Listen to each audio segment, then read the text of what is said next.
Une petite razzia de Twitch gauchiste. Je vous spoil pas, il y a du popcorn.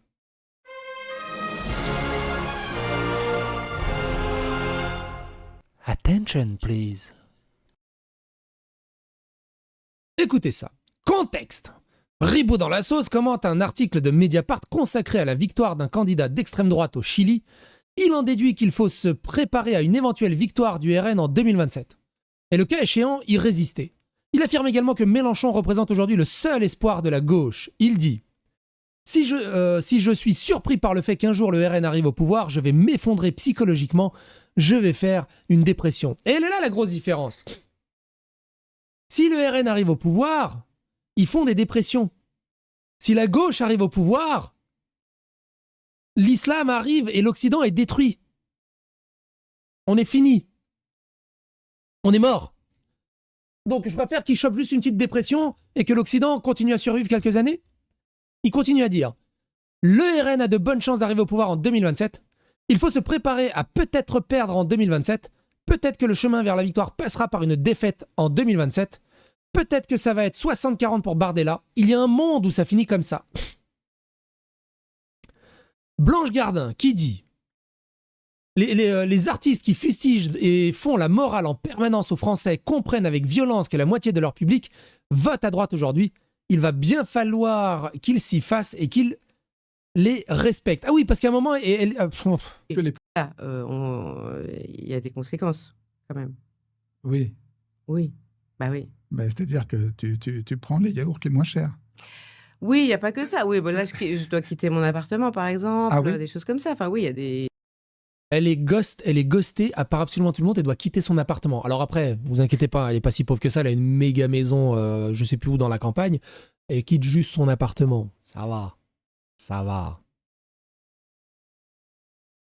Contexte. La Pas du Team réagit au lancement du nouveau service militaire, un service volontaire destiné à inaugurer un modèle d'armée hybride. Emmanuel Macron a annoncé un service national d'une durée de 10 mois. Ils disent Emmanuel Macron me fait penser à Hitler.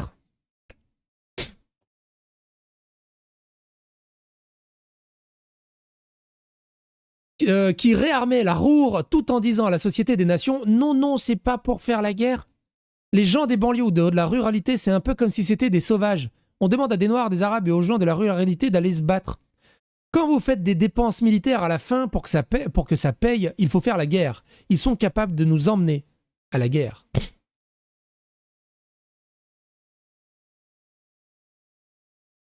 Propos choquants. Alors, Joanne Branco, il dit « Ouais, code de la santé publique, 5 ans d'emprisonnement, blablabla. » Bon, comme d'habitude, il n'y a rien, un contexte. Raz et Cassandre commentent notre clip sur la consommation de Raz. Raz dit « Tu prends de l'héroïne et après tu bois une petite Red Bull. Vraiment, un plaisir. De la propagande anti-drogue, il y en a partout à la télé. Et il y a une émission sur Internet un peu pro-drogue. 70 à 80% des gens ont un rapport à la drogue qui ne les met pas en danger. Je vous rappelle que dans n'importe quel guideline, la promotion de drogue est interdite.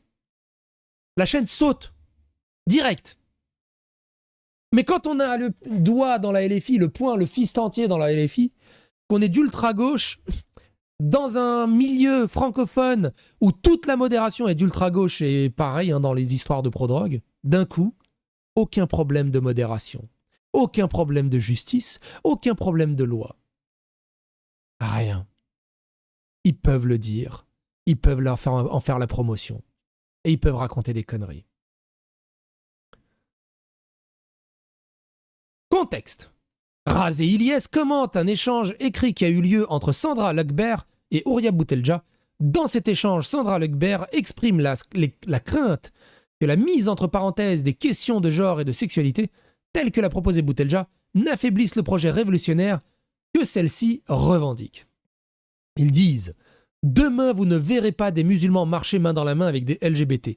Demain, imaginons qu'on vive à gauche, avec des politiques pro-féministes et pro-LGBT, il y aura quand même des musulmans qui resteront un peu homophobes.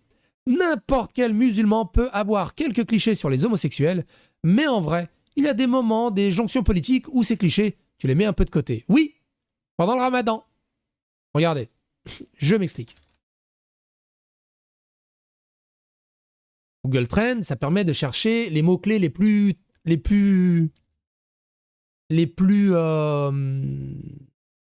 Les plus recherchés. Tu vois, par exemple, si je tape Allah, je regarde les recherches de Allah. Donc on va taper sur les 5 dernières années. 5 dernières années. Tu vois? Vous voyez, il y a des pics de Allah. Donc ils recherchent Allah toujours vers avril-mai. Donc pour la petite histoire, avril-mai, c'est le Ramadan. Et si tu compares ça avec du gay porn,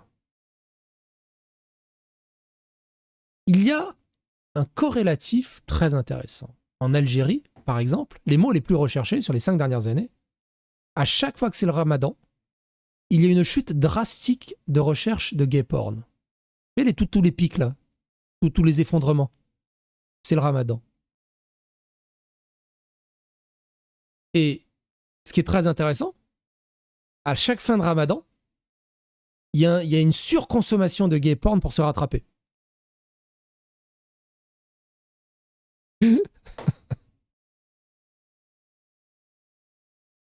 J'adore cette stat.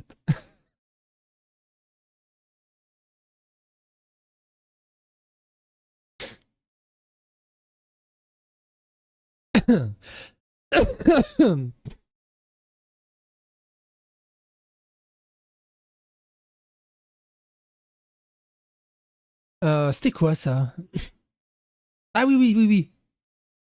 Alors on en avait fait une vidéo dédiée, donc on va pas revenir dessus.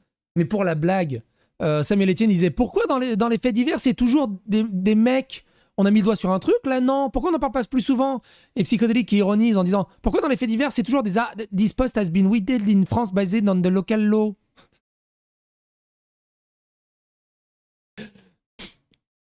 Ça aussi on en a parlé. On en a fait une vidéo dédiée, on va pas la refaire. Ça, contexte. Raphaël Arnaud évoque la commission d'enquête sur les liens existants entre des représentants des mouvements politiques et des organisations propageant l'idéologie islamiste qui souhaitent auditionner Jean-Luc Mélenchon. Il mentionne également la couverture que le magazine Frontières lui consacre. Il dit, donc il parle de la commission d'enquête sur l'islamisme. Leur propagande a protégé les terroristes puisqu'ils ne dénoncent pas les terrorismes suprémacistes blancs. C'est un peu ça, c'est le but de cette commission. Ah oui, il dénonce pas le terrorisme suprémaciste blanc. Il est avec nous dans la pièce, le terror. C'est quand la dernière fois qu'il y a eu un attentat d'un terrorisme suprémaciste blanc C'est la nouvelle une de Frontières qui va sortir avec ma grosse ganache avant Noël. C'est un peu moyen parce que les grands-parents, la grand-mère et la grand-mère et le grand-père sont en mode la LFI quand même, c'est un peu compliqué. Qu'est-ce que vous nous faites, Frontières? Vous ne nous aidez pas pour les repas de Noël.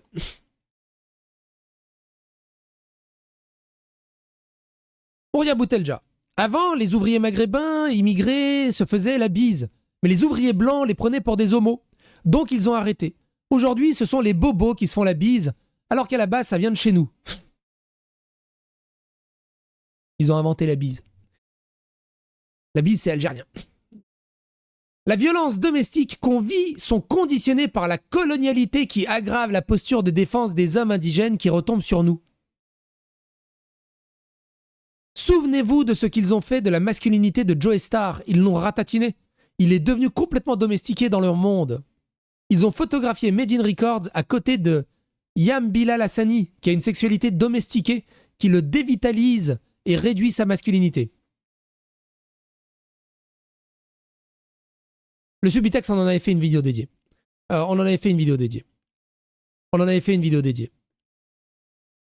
Florence Berco-Blaclair qui dit « Ne riez pas. C'est ce qu'on apprend à l'université dans les gender studies décoloniales. L'Occident, père de tous les maux de la planète, a corrompu le bon sauvage. Rien de mal ne peut sortir de lui. Ici, c'est de l'indigénisme pour les petits blancs. Boutelja elle-même n'en croit sans doute pas un seul mot. » Je vous rappelle qu'elle est employée à l'Institut du monde arabe. Son salaire, c'est nos impôts. Ok? Ça, faut pas l'oublier. Ouria Boutelja qui dit « Nous sommes devenus homophobes et antisémites dans le cadre de rapports coloniaux. » Voilà, c'est les Blancs qui leur ont appris l'homophobie et l'antisémitisme. Avant ça, ils étaient tous LGBT-friendly, mon cul sur la commode. On refuse, alors le contexte, hein, émission de parole d'honneur intitulée La sexualité barbare contre l'Empire, on répond aux polémiques sur les questions LGBT, dans laquelle les intervenants reviennent notamment sur une ancienne controverse lors d'un entretien avec Dany Raz, où Ouria Boutelja, cette dernière avait employé l'expression d'homophobie soft. Tout ça, c'est un énorme chunk et un énorme arc narratif. Si vous allez dans la playlist dédiée à la Zawa Prod, vous retrouverez cet arc narratif, c'était passionnant. Elle dit: on refuse ce projet pour nous, celui de la beurté émancipée. Le coming out, c'est être dans les filets du monde blanc. Moi, je refuse l'idée que les homos sont des bébés phoques. Quant à l'idée que notre corps nous appartient... Ouh, qu'est-ce qui s'est passé?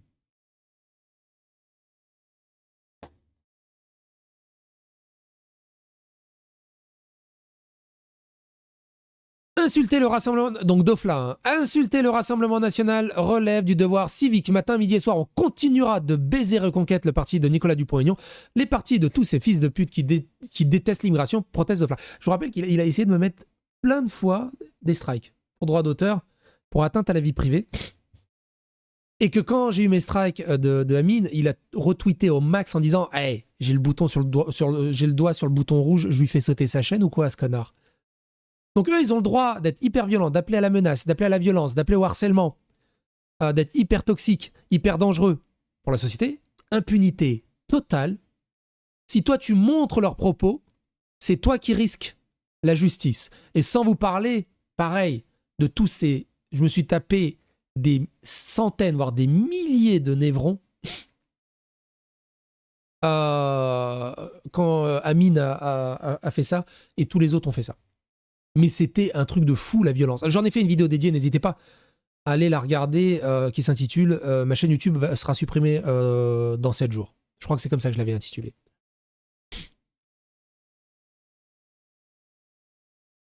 Contexte.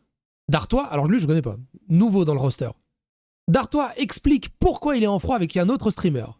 La blague de Regel Goria, un autre. Le fait qu'une seule prière à la Mecque est meilleure que 100 000 prières dans les autres mosquées. Le vidéaste a alors commenté: archi drôle cette religion, il y a des boosts d'XP. Dartois dit: il n'y a pas une sensibilité d'oppressé sur le sujet et il utilise ses privilèges pour faire de l'humour. Son humour est un écho de ses privilèges. Il a dit: j'aime bien faire la blague, allez prier à Namek. Ce n'est pas une blague à faire, spécialement en cette période pour les personnes musulmanes. Et oui, les musulmans doivent être surprotégés. C'est plus ils font d'attentats et plus on doit les protéger et devenir islamistes. Incroyable quand même. Bref. Allez, on lit cette dernière. Contexte. Chronique de Florence Mendes sur Radio Nova. Alors que le ministre de l'Intérieur a porté plainte avec des propos jugés inqualifiables, tenus par l'humoriste Pierre-Emmanuel Barré, qui avait comparé la police à Daesh, des propos que Florence Mendes répète dans sa chronique. Nota bene. Jamil Le Schlag, aussi chroniqueur chez Radio Nova, avait confié qu'il était poussé par Mathieu Pigasse, quitte à dépasser le cadre de la loi. Elle dit: Darmanin a du sang algérien qui coule dans ses veines, mais en tant qu'ex-ministre de l'Intérieur, il a sûrement un peu de sang algérien sur les mains aussi. Il suce le gros facho comme s'il faisait un cosplay d'Eva Brown. Darmanin, il devrait être ministre de la culture de Mignol. On va peut-être avoir une deuxième plainte. Florent Mendes, Radio Nova. Incroyable, hein? Et on regardera la suite plus tard. J'espère que cette vidéo vous a plu. N'hésitez pas à me soutenir. N'hésitez pas à partager autour de vous. Et quand vous voyez leur violence et leur vulgarité, leur toxicité, dans leur tête, c'est des gens comme moi et d'autres qui doivent disparaître des médias. Parce que c'est moi qui suis dangereux. Les commentaires sont là. C'est moi qui suis dangereux? Ou c'est eux? Il faut choisir un camp au bout d'un moment. L'apolitisme, oui, mais la connerie, non.